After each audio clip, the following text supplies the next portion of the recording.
Today, I'm going to be talking about why TisaKorean is a musical genius. Cause her ass got a curve like the street, and your sister got me or repeat. If you don't know TisaKorean, he is a rapper from the Houston, Texas area. I've been a fan of Tisa for a fat while now, probably since mid to early 2019, around the Soapy and Arrow era of Tisa.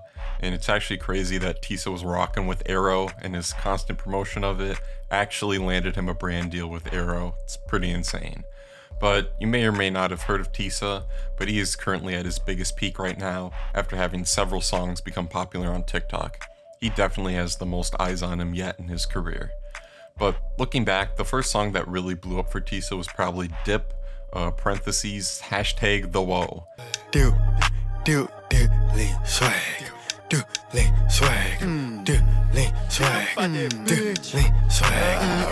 And just from hearing the song, you can probably tell why Tisa stands out from the rest of the mainstream trap sound. Tisa is not a traditionalist in songwriting. Tisa definitely lacks in classical songwriting aspects, he lacks in lyrics and complexity as well. But that's what makes Tisa so great.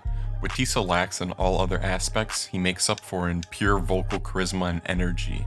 The beat is extremely simple too, but for Tisa, simplicity is key.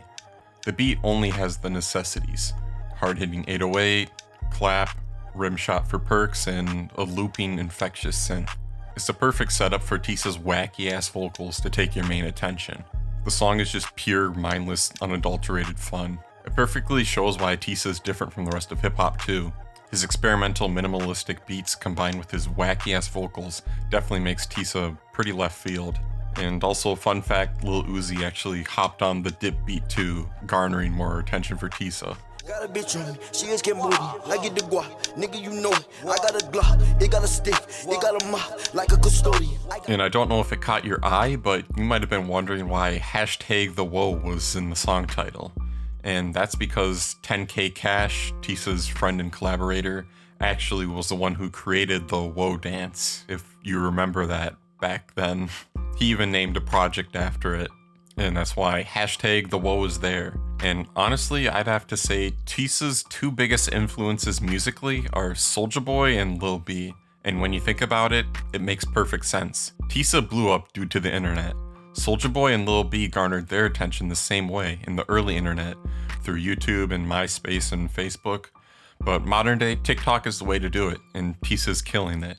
The other thing is the dancing. Soulja is well known for his Crank That dance, and Lil B is known for his cooking dance. Try to keep your serious face because it's not a joke when you're cooking, you know? Tisa being affiliated with the Woe and the Mop even, two dances that blew up, it's hard not to say that Lil B and Soulja were the blueprint that Tisa followed.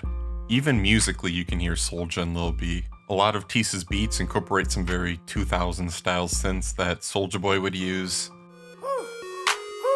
Ooh, Tisa, I'm fucking that hoe. Like Nicki, we do it bang bang sticky. Like Nicki. Also, you can hear some classic snap in Tisa's beats. Hey, I told her double dare. We at the carnival, I really like the fair. Ay.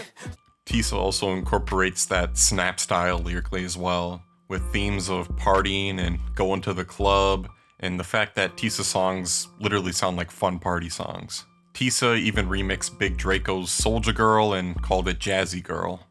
I need a jazzy girl. I need a jazzy girl. Look, I'ma go to Jerry's and buy her some jazzy pearls. The Lil B influence isn't as noticeable, but it's still there. Through Tisa's goofy and funny bars, his weird vocal inflections,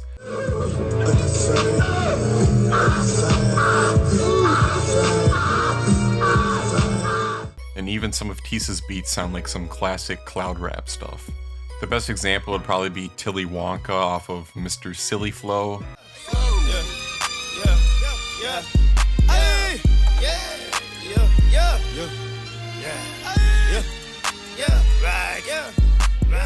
The sample beat definitely sounds like something Lil B would go crazy on. Personally, I think Tisa's done an excellent job of taking the influences of music he enjoyed growing up on and mixed it with the modern trap sound, and basically sonically represents the modern day version of Lil B and Soulja Boy, and it's honestly pretty amazing. Tisa definitely isn't for everyone. He is certainly kind of weird and experimental compared to most of mainstream rap. Not gonna lie, when I first heard TisaKorean and was listening to him, it was mostly ironic. He sounded goofy as shit with the funny one-liners. Tisa was mostly just a joke for me. But the more I listened, the more I enjoyed it. I realized, hey, this shit is pretty catchy, on top of it just being fun as fuck. And Tisa is just such a fun and silly dude. He has tons of charisma. It's just easy to root for him and it's just hard to hate on him. If you're able to give Tisa a chance, you should be able to enjoy his shit. It's simple and fun as fuck. Just don't overthink it.